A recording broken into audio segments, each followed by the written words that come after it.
Welcome to APG classes. आप सभी साथियों का एपीजी क्लासेज में स्वागत है। साथियों, आज का हमारा टॉपिक होगा परसेंटेज। इससे पहले हमने परसेंटेज से संबंधित 2 वीडियो को अपलोड कर चुका है। जो लोग उस वीडियो को नहीं देखे हैं उस वीडियो को जरूर देखें, और उसमें परसेंटेज से संबंधित बेसिक कंसेप्ट को बताया गया है। उसमें क्वेश्चन भी बताए गए हैं कि कैसे कॉम्पिटिटिव एग्जाम में क्वेश्चन आते हैं और उनको कैसे हम सॉल्व करते हैं। हमारा टारगेट केवल आपको क्वेश्चन कराना नहीं है, हमारा टारगेट है आपको एक कंसेप्ट देना जो आपके लिए उपयोगी हो और परीक्षा में आपके काम आ सके।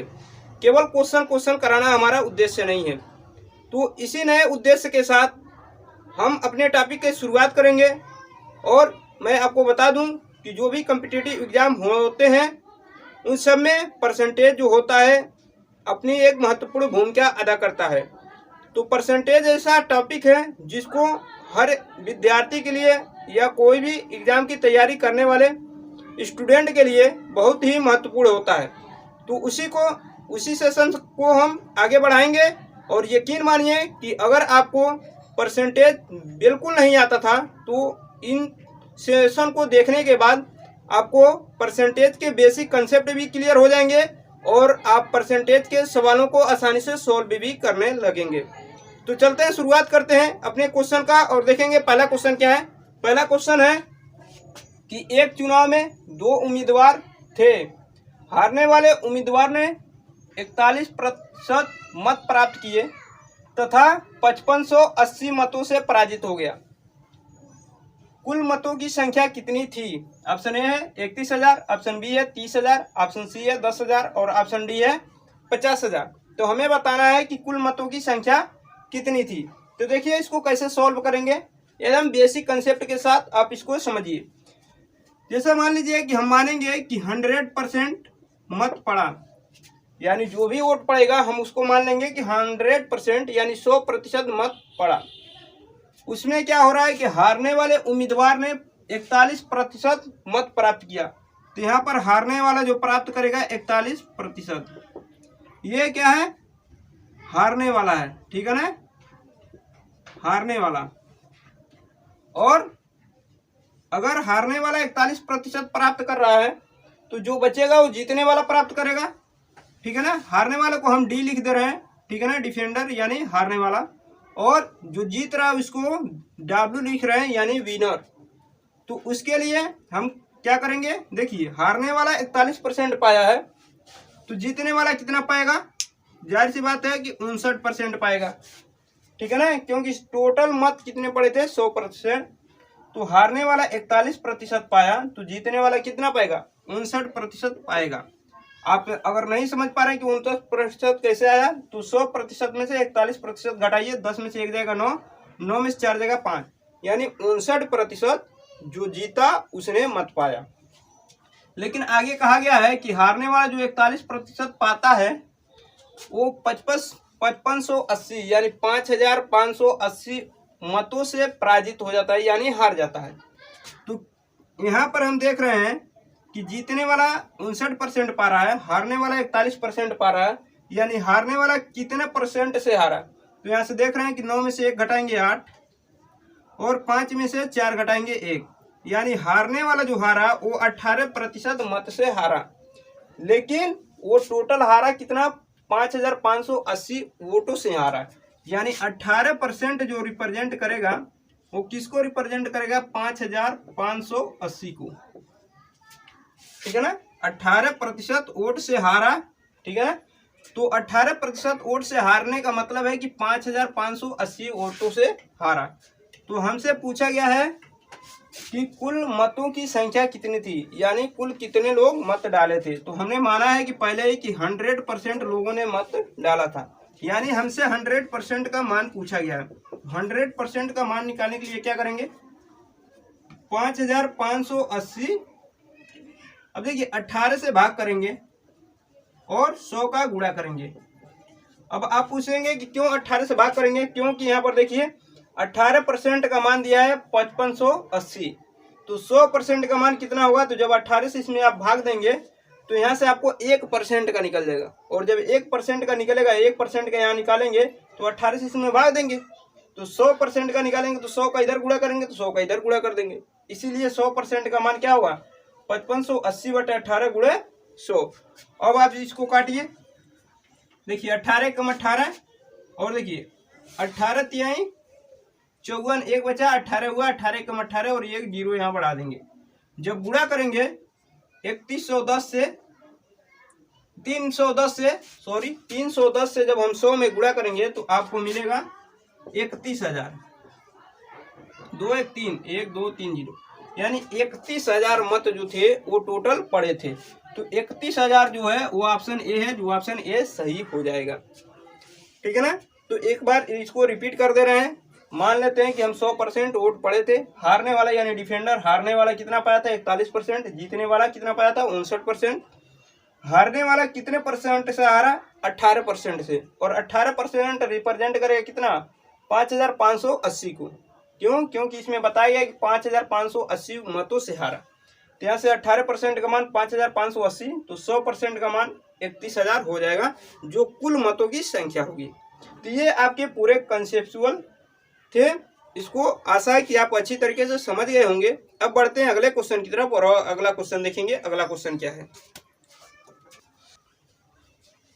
देखिए क्वेश्चन क्या है। क्वेश्चन है कि एक चुनाव में 2 उम्मीदवार थे। इसमें चुनाव का सीजन चल रहा है, इसलिए चुनाव से संबंधित क्वेश्चन भी है। तो एक चुनाव में 2 उम्मीदवार थे। इस चुनाव में 8% मतदाताओं ने अपने मत का प्रयोग नहीं किया। जीतने वाले उम्मीदवार ने कुल मतों के 48% मत लेकर दूसरे उम्मीदवार को 1100 मतों से पराजित कर दिया। इस चुनाव में कुल कितने मतदाता थे? ऑप्शन ए है 25,000, ऑप्शन बी है 27,500, ऑप्शन सी है 30,000 और ऑप्शन डी है 40,000। तो देखिए इसको कैसे सोल्व करेंगे। यहाँ पर कहा गया कि एक चुनाव में 2 उम्मीदवार थे। इस चुनाव में 8% मतदाताओं ने अपने मत का प्रयोग नहीं किया। तो मान लेते हैं कि 100% क्या था, 100% टोटल मतदाता थे, लेकिन उसमें से क्या हुआ कि 8% मतदाता अपने मत का प्रयोग नहीं किए। तो किए कितने 92% अपने मत का प्रयोग किए। ये कुल है, ठीक है ना। कुल कितने थे 100% थे और उसमें 92% अपने मत का प्रयोग किए, 8% मतदाता अपने मत का प्रयोग नहीं किए। तो जो 92% है इसमें से क्या हुआ कि जीतने वाला 48% मत प्राप्त करता है। तो जीतने वाला कितना करता है 48%, यानी विनर। और हारने वाला, जिसको हम एल लिख रहे हैं लूजर, ठीक है ना।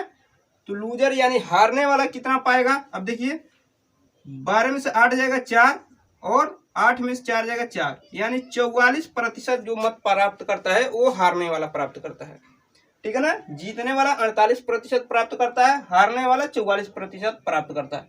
यहाँ पर लिखा गया है कि जीतने वाले उम्मीदवार ने कुल मतों के 48% मत लेकर दूसरे उम्मीदवार को 1100 मतों से पराजित किया।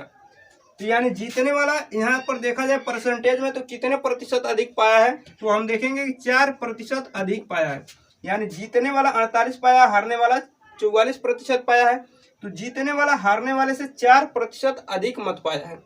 लेकिन यहाँ पर क्वेश्चन में कहा गया है कि जीतने वाला जो उम्मीदवार है वो 1100 मत अधिक पाया है, जिसके वजह से वो जीता है। तो यानी 4% रिप्रेजेंट करेगा किसको 1100 को, 4% रिप्रेजेंट करेगा 1100 को। तो हमसे पूछा गया है कि कुल कितने मतदाता थे, तो हमने माना था कि 100% मतदाता थे टोटल। तो यहाँ पर हमें टोटल मतदाताओं की संख्या पूछी गई है, यानी कुल कितने मतदाता थे। तो हमें 100% का मान निकालना होगा। तो देखिए 100% का मान निकालेंगे तो क्या होगा, ये 1100, ठीक है, बटे 4 और गुणे 100। हमने आपको पिछले वीडियो में पिछले क्वेश्चन में बताया भी है क्यों 100 का गुणा करना। देखिए यहाँ से अगर 1% का मान निकालें तो 4 से इसमें भाग देंगे तो 1% का मान निकलेगा। अब 100 का इधर गुणा करेंगे तो 100% का मान निकालना पड़ेगा। तो 100 का इधर भी गुणा करेंगे तो इधर 100 आ जाएगा। अब इसको काटिए, देखिए 4 से इसको काटेंगे तो 25 बार में कट जाएगा।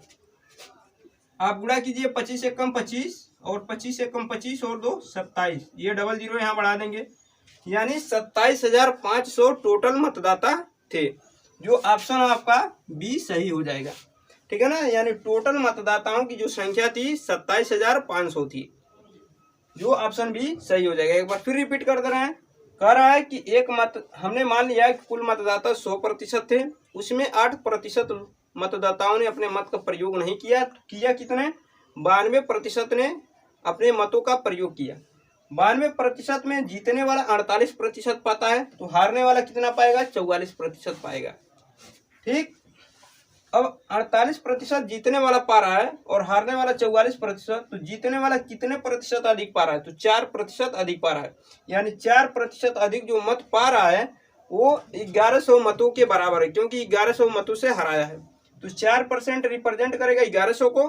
तो यहाँ से हमसे पूछा गया कि कुल मतदाता कितने थे, यानी 100% का मान पूछा गया। तो 100% का मान निकालेंगे तो 27,500 100% का मान होगा, यानी कुल मतदाताओं की संख्या 27,500 हो जाएगी, जो ऑप्शन बी आपका सही आंसर हो जाएगा। तो ऐसे हम और भी क्वेश्चनों को करेंगे जो कॉम्पिटिटिव एग्जाम के ये सारे क्वेश्चन हैं। ऐसा नहीं है कि कोई भी क्वेश्चन जहाँ अदरवाइज जगह से उठा लिया गया। ये सारे कॉम्पिटिटिव एग्जाम के क्वेश्चन हैं जो परीक्षा में पूछे गए हैं, उन्हीं क्वेश्चनों को आपको सॉल्व कराया जा रहा है। अब बढ़ते हैं अगले क्वेश्चन की तरफ और अगला क्वेश्चन देखेंगे। अगला क्वेश्चन क्या है, देखिए क्वेश्चन क्या है। क्वेश्चन है कि एक चुनाव में 2 उम्मीदवार थे। एक उम्मीदवार ने वैध मतों के 55% मत प्राप्त किए तथा 20% मत अवैध घोषित कर दिए गए। यदि कुल मतों की संख्या 7500 हो तो दूसरे उम्मीदवार ने कुल कितने वैध मत प्राप्त किए। यानी टोटल यहाँ पर बताया गया है कि टोटल मत कितने थे? 7500 थे। उसमें भी 20% क्या हुआ? अवैध घोषित कर दिए गए। अवैध का मतलब होता है कि वो खराब घोषित कर दिए गए। तो हम क्या करेंगे, जो वैध मत यानी जो सही मत पड़े थे उनकी संख्या निकालेंगे। तो वैध मत क्या होंगे? वैध मत क्या होंगे? 7500 का 80%। क्यों? क्योंकि 20% तो अवैध घोषित हो गए हैं। तो वैध मत कितने हुए? 80% हुए। तो 7500 का 80% निकालेंगे तो आप यहाँ से देखेंगे 2 जीरो से ये 2 जीरो कैंसिल हो जाएगा। गुणा करेंगे तो 8 पचे 40, 8 पचे 40 को जीरो और 8 7 56 और 4 60 और ये जीरो छोड़े हैं तो यहाँ बढ़ा देंगे। यानी कुल वैध मत जो थे वो 6000 थे। अब क्या हुआ कि जीतने वाला, देखिए एक उम्मीदवार ने कुल वैध मतों का 55% मत प्राप्त किया। यानी एक उम्मीदवार जो वैध मत है इसका 55% मत प्राप्त किया। तो मान लेते हैं पहला उम्मीदवार को हमें फर्स्ट मान लेते हैं। तो उसने क्या किया? वैध मतों का 55% प्राप्त किया। तो कितना प्राप्त किया? वैध मत जो है 6000, इसका 55% प्राप्त किया। तो यानी 55/100। तो क्या करेंगे? 2 जीरो से 2 जीरो काट देंगे और इसका गुणा करेंगे। तो देखिए 6 पचे 30 को जीरो और 6 पचे 30 और 3 33 और ये जीरो छूटा है, यहाँ बढ़ा देंगे। यानी पहला उम्मीदवार जो था वो 3300 मत प्राप्त किया, वैध मत। अब दूसरा उम्मीदवार कितना प्राप्त करेगा? हमसे पूछा गया है कि दूसरे उम्मीदवार ने कुल कितने वैध मत प्राप्त किए। तो दूसरा उम्मीदवार कुल कितना प्राप्त करेगा? देखिए वैध मत थे आपके 6000, पहला उम्मीदवार पा गया 3300, तो दूसरा उम्मीदवार कितना पाएगा? इसी 6000 में से 3300 घटाएंगे तो दूसरा उम्मीदवार को मिलेगा। यानी दूसरे उम्मीदवार को कितना मिलेगा? 6000 माइनस 3300, तो आपको यहाँ से मिल जाएगा 2700। यानी दूसरा उम्मीदवार जो था उसे कुल 2700 वैध मत मिले थे। तो 2700 जो ऑप्शन ए है वो सही हो जाएगा। ठीक है, यहाँ से एक तरीके से और निकाल सकते हैं। जैसे आपसे पूछा गया कि दूसरे उम्मीदवार ने कुल कितने वैध मत पाए थे, तो यहाँ पर पहले उम्मीदवार को मत निकालिए। ठीक है ना, क्योंकि यहाँ पर पहला 55% पा रहा है तो दूसरा कितना पाएगा? 45%, और डायरेक्ट 45% का मान निकाल देंगे तो डायरेक्ट आपको 2700 मिल जाएगा। यानी दूसरा उम्मीदवार 2700 वैध मत पाया था। तो बढ़ते हैं अगले क्वेश्चन की तरफ और अगला क्वेश्चन देखेंगे। अगला क्वेश्चन क्या होगा, देखिए क्वेश्चन क्या है। क्वेश्चन है कि रमेश के वेतन में 20% की वृद्धि की गई। बढ़े हुए वेतन को 20% कम करने पर रमेश को कितने प्रतिशत का लाभ या हानि होगा? ऑप्शन ए है 10% की वृद्धि, ऑप्शन बी है 10% की कमी, ऑप्शन सी है 4% की कमी और ऑप्शन डी है 4% की वृद्धि।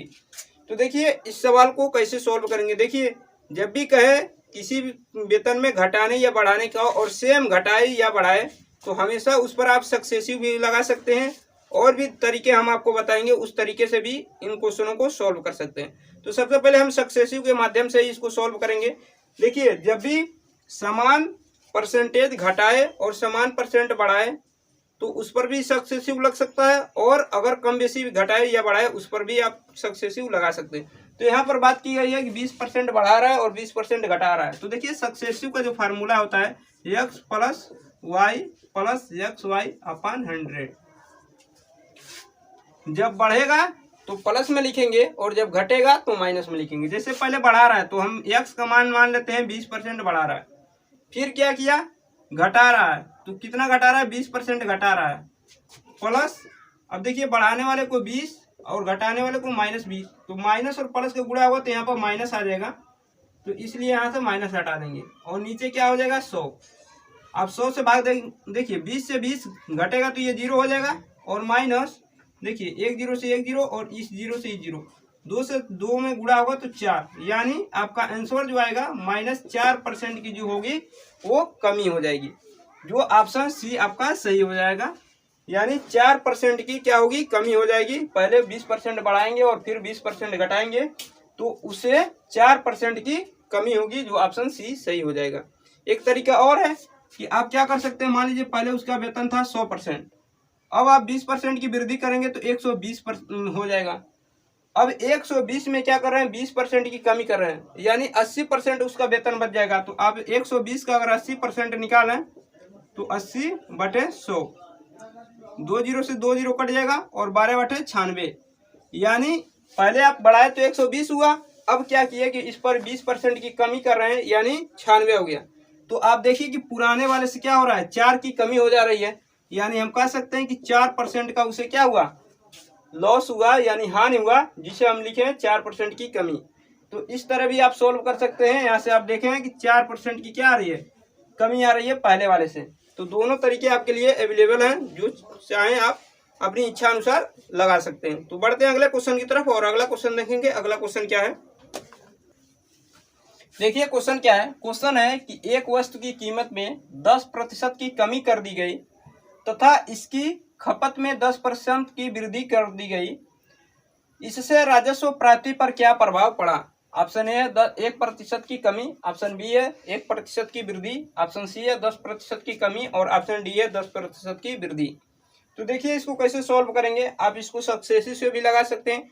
सक्सेसिव का हमने फार्मूला क्या बताया है, x plus y plus x y अपन 100। जब भी कीमत घटे और फिर बढ़े, या फिर पहले घटे और फिर बढ़े, या फिर पहले बढ़े फिर घटे, तो ऐसे सवालों को आप सक्सेसिव के माध्यम से सॉल्व कर सकते हैं। देखिए आपका कह रहा है कि कीमत में 10% की कमी की गई, तो जब भी कमी कहेगा तो माइनस में लिखेंगे। उसके बाद तथा इसमें खपत में 10% की वृद्धि की गई, तो वृद्धि के लिए हम क्या करेंगे, प्लस लिखेंगे, प्लस 10, यहाँ लिखेंगे -10 गुणे 10 और नीचे 100। अब देखिए -10 में से +10 जोड़ेंगे तो क्या हो जाएगा, ये 0 हो जाएगा, और ये देखिए 1 0 और 1 0, 2 0 से 2 0 कट गया, 1 का 1 में गुणा करेंगे 1, यानी -1% की क्या होगी, कमी हो जाएगी। तो -1% जिसको हम कहते हैं कमी, यानी 1% की क्या हो जाएगी, कमी हो जाएगी, जो ऑप्शन ए सही हो जाएगा। इसका दूसरा तरीका क्या है, दूसरा तरीका यह है कि वस्तु की कीमत में 10% कमी कर दी जा रही है। तो मान लीजिए इसको पहले फ्रैक्शन में लिखेंगे, फ्रैक्शन में बनाएंगे 10% का फ्रैक्शन बनाएंगे तो 1/10 हो जाएगा, यानी पहले कीमत क्या थी, 10 थी, अब कमी करेंगे तो क्या हो जाएगी, 9 हो जाएगी। अब खपत में 10% की वृद्धि की जा रही है, तो उसका भी फ्रैक्शन निकालेंगे तो 1/10 होगा। पहले खपत कितनी थी, 10, अब क्या होगी, 11। क्यों, क्योंकि 1 की वृद्धि हो जाएगी। अब आप इसका गुणा करेंगे, क्योंकि ये कीमत है और ये खपत है। आप इनका गुणा करेंगे तो आपको मिल जाएगा राजस्व, यानी 10 गुणे 10 100 हो जाएगा, और 9 का 11 में गुणा करेंगे तो 99 हो जाएगा। यानी पहले 100% राजस्व था, 100 था, यानी 100 रुपये राजस्व था, अब क्या हो रहा है, 99। तो आप देख रहे हैं कि 100 से 99 हुआ, यानी 1 की कमी हो गई, यानी 1% की कमी हो गई। दोनों तरीके आपके लिए अवेलेबल हैं, जो चाहें उसको लगा सकते हैं, ठीक है ना। तो आपका आंसर जो होगा वो ए सही हो जाएगा। बढ़ते हैं अगले क्वेश्चन की तरफ और अगला क्वेश्चन देखेंगे। अगला क्वेश्चन क्या है, तो ये क्वेश्चन क्या है, क्वेश्चन है कि एक मशीन 1,20,000 में खरीदी गई, इसका 10% वार्षिक दर से अवमूल्यन हो जाता है। अवमूल्यन का मतलब होता है कि कीमत कम हो रही है, यानी 10% वार्षिक की दर से अवमूल्यन हो जाता है। तो 2 वर्ष बाद इस मशीन की कीमत क्या होगा। ऑप्शन ए है 97,200, ऑप्शन बी है 97,000, ऑप्शन सी है 1,00,000 और ऑप्शन डी है 1,20,000।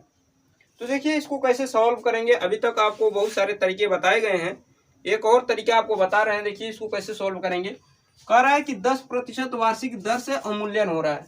तो 10% का अगर हम फ्रैक्शन बनाएं तो 10/100, फ्रैक्शन का मतलब भिन्न में बदलें तो देखिए 10 एकम 10 और 10 भाग में 100, यानी अगर पहले उसकी कीमत 10 थी तो अवमूल्यन हो रहा है। इस बात को ध्यान रखिएगा, 10% की दर से अवमूल्यन हो रहा है। तो जब भी अवमूल्यन होगा तो ये नीचे वाला जो होता है वो प्राइस, कुल प्राइस बताता है, यानी तत्काल का जो प्राइस है वो अगर 10 रुपया है तो उसमें 10% की अवमूल्यन हो रहा है, यानी कमी हो रही है। तो इस 10 में से इस 1 को घटा देंगे, यानी अवमूल्यन हो रहा है तो 10 से कितना हो जाएगा, 9 हो जाएगा। फिर अगले वर्ष फिर 10 है तो फिर 9 हो जाएगा, क्योंकि 10% का अवमूल्यन होने का मतलब क्या है कि अगर 10 रुपये की कोई चीज़ है तो वो 1 रुपया कम हो जा रही है, 9 रुपये में बिक रही है। तो 2 वर्ष में देखेंगे इसका मान कितना होगा, 10 का 10 में गुणा करेंगे तो क्या हो जाएगा, 100 हो जाएगा, और इसका गुणा करेंगे 9 का 9 में तो 81 हो जाएगा। यानी जिसकी कीमत पहले 100 रुपया थी अब उसकी कीमत 81 रुपया हो गई है। इस सवाल के हिसाब से हमने जिसकी कीमत पहले 100 थी उसकी क्या हो जा रही है, 2 वर्ष में 81 रुपया हो जा रही है। तो यहाँ पर जो 100 रुपया है ये रिप्रेजेंट करेगा, ये 100 रुपया आपका रिप्रेजेंट करेगा, 100 रिप्रेजेंट करेगा किसको, 1,20,000 को। तो 100 बराबर 1,20,000, यानी 100 रिप्रेजेंट कर रहा है 1,20,000 को। तो हमसे पूछा गया कि 2 वर्ष बाद मशीन की कीमत क्या होगी। तो 2 वर्ष बाद मशीन की कीमत क्या होगी, इसके अकॉर्डिंग 81 होगी। तो 81 का मान हमको बताना है, यानी 81 कितने को बताएगा। तो देखिए 81 का मान निकालेंगे तो 1,20,000 गुणे 81 और नीचे 100 का भाग दे देंगे। तो जब 100 से इसमें भाग देंगे तो 2 जीरो से 2 जीरो कट जाएगा। आप यहाँ गुणा करेंगे तो 12 कम 12 और 12/96 और 1 हासिल 97। 2 जीरो है यहाँ पर, 2 जीरो आप यहाँ बढ़ा देंगे, यानी 97,200 रुपये 2 वर्ष के बाद उसकी कीमत हो जाएगी, जो ऑप्शन ये आपका सही हो जाएगा। यानी 97,200 रुपये उस मशीन की कीमत 2 वर्ष बाद हो जाएगी। ठीक है, आशा है आपको ये समझ में आया होगा। एक बार फिर रिपीट कर दे रहे हैं, 10% की वार्षिक दर से कमी हो रही है तो इसको फ्रैक्शन में बदलेंगे। मानेंगे कि उस समय 10 रुपये था तो 1 रुपये की कमी हो जाएगी, यानी 10 से हो गई 9। फिर अगले वर्ष 10% की कमी होगी, यानी 10 से 9 हो जाएगी। आप इसका गुणा करेंगे तो वर्तमान में जो कीमत दी गई है उसके बराबर होगा, यानी 100 किसके बराबर होगा, 1,20,000 के। तो हमसे पूछा गया कि 2 वर्ष बाद कीमत क्या होगी। तो 2 वर्ष बाद कीमत आपकी हो जाएगी 81, यानी 81 का मान हमसे पूछा जा रहा है। तो 81 का मान यहाँ से निकलेगा 97,200 रुपये। तो 97,200 रुपये आपका सही आंसर हो जाएगा। बढ़ते हैं अगले क्वेश्चन की तरफ और अगला क्वेश्चन देखेंगे। अगला क्वेश्चन क्या है, देखिए क्वेश्चन क्या है। क्वेश्चन है कि फलों के मूल्य में 30% कमी करने पर उसकी बिक्री 40% अधिक हो जाती है, इससे विक्रय मूल्य पर क्या प्रभाव पड़ेगा। ऑप्शन ए है 22% की वृद्धि होगी, ऑप्शन बी है 22% की कमी होगी, ऑप्शन सी है 2% की वृद्धि होगी और ऑप्शन डी है 2% की कमी होगी। तो आप इसको सक्सेसिव के माध्यम से सॉल्व कर सकते हैं। हम इसका एक और तरीका बता रहे हैं, उस तरीकों को समझेंगे, क्योंकि सक्सेसिव अब हमको अच्छी तरीके से समझ में आ गया है। तो दूसरा तरीका समझ लेते हैं। दूसरा तरीका क्या है, देखिए कह रहा है कि 30% की कमी की जा रही है। तो हम क्या करेंगे, 30% को हम क्या करेंगे, फ्रैक्शन में बदलेंगे, भिन्न में बदलेंगे। तो ये क्या होगा, 0 से 0 कटेगा, यानी 3/10। यानी पहले कीमत क्या थी, ये दर जो थी पहले 10 थी, तो अब क्या हो रही है, 3 की कमी हो जा रही है। तो कितनी हो जा रही है, 7। 3 की कमी होने का मतलब क्या है, 7 हो जा रही है। उसके बाद बिक्री 40% अधिक हो जा रही है। तो बिक्री 40% अधिक होने का मतलब है, इसको अगर हम फ्रैक्शन में बदलें तो 40/100 होगा, 0 से 0 कट जाएगा, यानी 4/10। यानी यहाँ पर खपत जो है जिसको बिक्री कहेंगे, तो खपत अगर पहले 10 थी, ठीक है ना, तो अब क्या हो रही है 40% की वृद्धि होने का मतलब यह है कि 4 बढ़ जा रहा है, यानी अब हो जा रहा है 14। ठीक है ना, पहले खपत क्या थी आपकी 10 थी, अब क्या हो रही है जब कीमत 30% कम हो रही है तो 4 बढ़ जा रहा है, यानी 40% की वृद्धि हो जा रही है, यानी अब 14 की खपत कर रहे हैं। तो हमसे पूछा गया है कि विक्रय मूल्य पर क्या प्रभाव पड़ेगा। तो यहाँ से आप यहाँ पर विक्रय मूल्य कैसे निकालेंगे, जो दर है, मान लीजिए कि 10 रुपये की कोई सामान खरीद रहे हैं, एक सामान की कीमत 10 रुपया है, तो 10 खरीदेंगे तो विक्रय मूल्य क्या हो जाएगा, टोटल आपका क्या हो जाएगा 100 रुपया हो जाएगा। यानी 10 रुपये की चीज को कोई बेच रहा है, एक चीज की कीमत, यानी एक कलम ही है, एक कलम की कीमत 10 रुपया हो, ठीक है ना, तो 10 कलम बेचेंगे तो क्या हो जाएगा 100 रुपया हो जाएगा। यानी यहाँ पर आपका हो जाएगा एएसपी। यहाँ पर हमसे पूछा गया है कि विक्रय मूल्य, तो यहाँ पर एएसपी यानी टोटल मूल्य, ठीक है ना, यहाँ पर हम टोटल कर दे रहे हैं जिसको एएसपी हम कहेंगे। तो टोटल हो रहा है 100 रुपये की। अब क्या करेंगे, 10 का 10 में गुणा किया तो ये 100 रुपया हो गया। यहाँ 7 का 14 में गुणा करेंगे तो आपको आएगा 98। यानी पहले हम क्या कर रहे थे 100 रुपया खर्च कर रहे थे, यानी 100 रुपया का अगर यहाँ पर बेचने का मतलब है तो यानी हम पहले 100 रुपये की चीजें बेच रहे थे, अब क्या कर रहे हैं 98 रुपये की चीजें बेच रहे हैं। तो हम क्या देख रहे हैं कि हमें क्या हो रहा है 2 रुपये की लॉस हो रही है। यहाँ पर 2 रुपये के लॉस होने का मतलब है कि 2% का लॉस हो रहा है, तो 2% का लॉस हो रहा है, जो ऑप्शन डी आपका सही आंसर हो जाएगा। ठीक है ना, तो 2% का लॉस हो रहा है। पहले क्या हो रहा था 100 रुपये में चीजें बिक रही थी, यानी 100 रुपये में बिक रही थी, अब क्या हो रही है 98 रुपये में बिक रही है, तो क्या हो रहा है कि 2% का लॉस हो रहा है। ठीक है, आशा है कि आप इसको समझ गए होंगे। सबसे पहले इसको फ्रैक्शन में कन्वर्ट करेंगे, कैसे कन्वर्ट करेंगे हमने आपको बताया है, एक बार इसको ध्यान से देख लीजिए और समझिए कि यहाँ पर पहले 100 रुपये में बिक रहा था, अब 98 रुपये में बिक रहा है, यानी 2% की क्या हो गई लॉस हो गई। बढ़ते हैं अगले क्वेश्चन की तरफ और अगला क्वेश्चन देखेंगे। अगला क्वेश्चन क्या है, देखिए क्वेश्चन है कि एक परीक्षा में 900 लड़कियां तथा 1100 लड़के बैठे, इनमें से 40% लड़कियां तथा 50% लड़के उत्तीर्ण हुए, कुल कितने प्रतिशत विद्यार्थी अनुत्तीर्ण रहे यानी फेल हुए। ऑप्शन ए है 45%, ऑप्शन बी है 45.5%, ऑप्शन सी है 54.5% और ऑप्शन डी है 59.2%। तो देखिए हमसे पूछा गया कि कुल कितने प्रतिशत विद्यार्थी अनुत्तीर्ण हुए। तो देखिए इसको कैसे सॉल्व करेंगे, लड़कियां कितनी अनुत्तीर्ण हुई, लड़कियां अनुत्तीर्ण, ठीक है ना, देखिए लड़कियां कितनी अनुत्तीर्ण हो रही हैं, 40% उत्तीर्ण हो रही हैं, तो 60% अनुत्तीर्ण होंगी। तो 900 का हम क्या करेंगे 60% निकाल लेंगे बटे 100, 2 जीरो से ये 2 जीरो कट जाएगा, 9 छके 54, 540, यानी 540 लड़कियां क्या हुई अनुत्तीर्ण हो गई। अब कह रहा है कि लड़के 50% उत्तीर्ण हुए, तो 50% लड़के अनुत्तीर्ण होंगे, तो लड़के अनुत्तीर्ण, लड़के कितने अनुत्तीर्ण होंगे, देखिए टोटल है 1100, तो आप जानते हैं 50% उसका कितना होगा 550, इसका निकालने की जरूरत नहीं है, डायरेक्ट हम 550 लिख दे रहे हैं। ठीक है ना, यानी लड़के कितने अनुत्तीर्ण हुए 550, तो टोटल लड़के और लड़कियां मिलकर अनुत्तीर्ण कितने हुए इनको हम जोड़ देंगे। तो जोड़ेंगे तो ये 0, 5 और 4 9 और 5 और 5 10, यानी 1090 लड़के और लड़कियां मिलकर अनुत्तीर्ण हुए।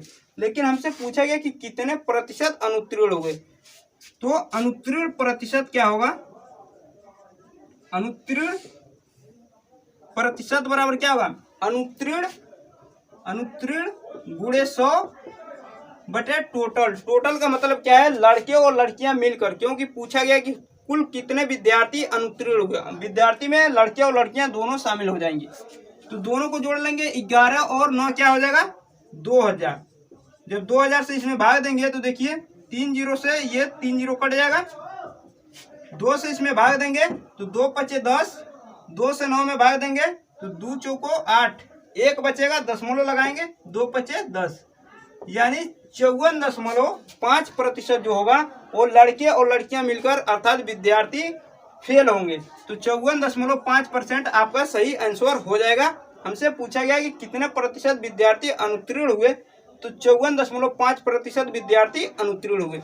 आशा है कि आपको वीडियो पसंद आया होगा। वीडियो कैसा लगा आप लोग कमेंट बॉक्स में ज़रूर बताइएगा, और जो लोग चैनल पे नए हो वो चैनल को सब्सक्राइब करें। मिलते हैं नेक्स्ट वीडियो में, तब तक के लिए अपना ख्याल रखिए। धन्यवाद।